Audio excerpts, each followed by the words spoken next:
दोस्तों, आज हम श्रीमद् भगवद गीता के कुछ महत्वपूर्ण अध्याय को आपके साथ साझा करेंगे।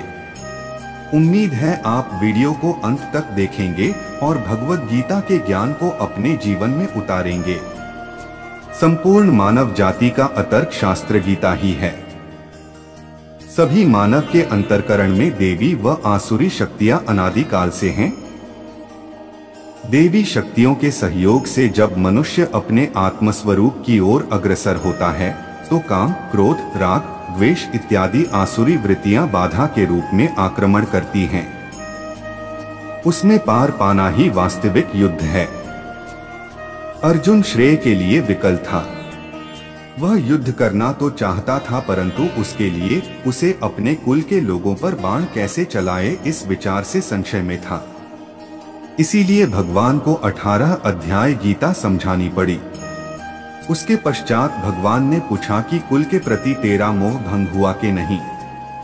तब अर्जुन ने स्वीकार किया कि हाँ, अब मेरा मोह कुल के प्रति भंग हो गया है।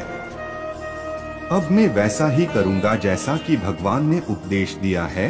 यह मानव मात्र की शंका है। ये केवल अर्जुन की शंका नहीं थी, यह मानव मात्र की शंका है कि श्रेय क्या है, उसे कैसे प्राप्त किया जाए। इसलिए स्त्री, पुरुष, बाल, वृद्ध सभी को गीता के 18 अध्याय का पाठ करना परम आवश्यक है। इसके ज्ञान के बिना मानव कल्याण की कल्पना करना व्यर्थ है। गीता के ज्ञान से बच्चों में भी कल्याणकारी संस्कारों का सृजन होता है। इस गीता ज्ञान के बिना कोई भी मनुष्य ईश्वर के पथ पर नहीं चल सकता।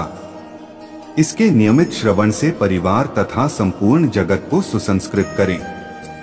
संसार में मनुष्य कहीं भी हो, उसको गीता की अमृतवाणी को ग्रहण करना चाहिए। हे अर्जुन, मैं भूत, वर्तमान और भविष्य के सभी प्राणियों को जानता हूँ, किंतु वास्तविकता में मुझे कोई नहीं जानता। भगवान सिर्फ वहाँ नहीं है जहाँ हम पूजते हैं। भगवान तो वहां भी हैं जहां सब पाप करते हैं। क्यों व्यर्थ में चिंता करते हो? तुम क्यों भयभीत होते हो? कौन तुम्हें मार सकता है? आत्मा न कभी जन्म लेती है और न ही इसे कोई मार सकता है। कर्म ही धर्म है, इसलिए हमें कर्म करते जाना चाहिए। फल अपने आप हमें मिलेगा, यही संसार का नियम है। कर्म ही धर्म है। न तो यह शरीर तुम्हारा है और न ही तुम इस शरीर के मालिक हो। यह शरीर 5 तत्वों से बना है, आग, जल, वायु, पृथ्वी और आकाश। एक दिन यह शरीर इन्हीं 5 तत्वों में विलीन हो जाएगा। तुमने खुद को कमजोर मान रखा है, वरना जो तुम कर सकते हो वो दूसरा नहीं कर सकता। तुमने खुद को कमजोर मान रखा है। जब तक तुम डरते रहोगे तब तक तुम्हारे जीवन का निर्णय दूसरे लोग लेते रहेंगे।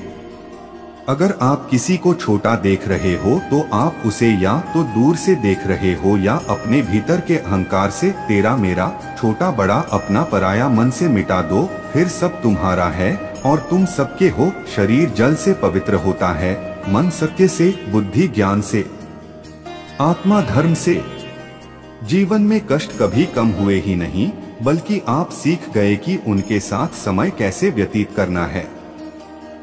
हे पार्थ, जन्म लेने वाले प्राणी की मृत्यु उतनी ही निश्चित है जितना हर व्यक्ति का जन्म निश्चित है। इसलिए हे पार्थ, जो निश्चित है उस पर शोक मत करो। हे पार्थ, जो बीत गया उस पर विलाप कैसा, जो है उस पर अहंकार कैसा, जो आने वाला है उसका मोह कैसा। मूर्ख ज्ञानियों से भी नहीं सीख पाते और ज्ञानी मूर्ख से भी सीख लेते हैं। तू करता वही है जो तू चाहता है, परंतु होता वही है जो मैं चाहता हूँ। तू वही कर जो मैं चाहता हूँ, फिर होगा वही जो तू चाहता है।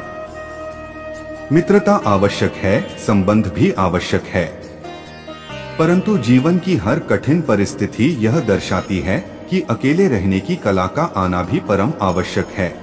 परिवर्तन ही प्रकृति का नियम है। इसलिए जो पीछे छूट गया उस पर शोक मनाने की जगह जो आपके पास है उसका आनंद उठाना सीखिए।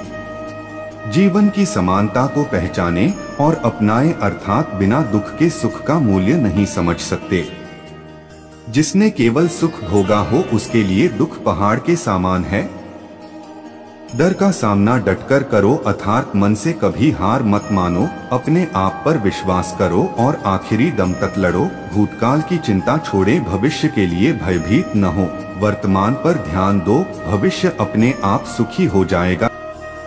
मनुष्य जो चाहे बन सकता है, यदि वह विश्वास के साथ इच्छित वस्तु पर लगातार चिंतन करे। काम, क्रोध और लोभ ये मनुष्य को नरक की ओर ले जाने वाले 3 द्वार हैं, इसलिए इन तीनों का त्याग कर देना चाहिए। मित्रों, अगर आपको वीडियो अच्छी लगी हो तो लाइक करें और चैनल को अवश्य सब्सक्राइब करें।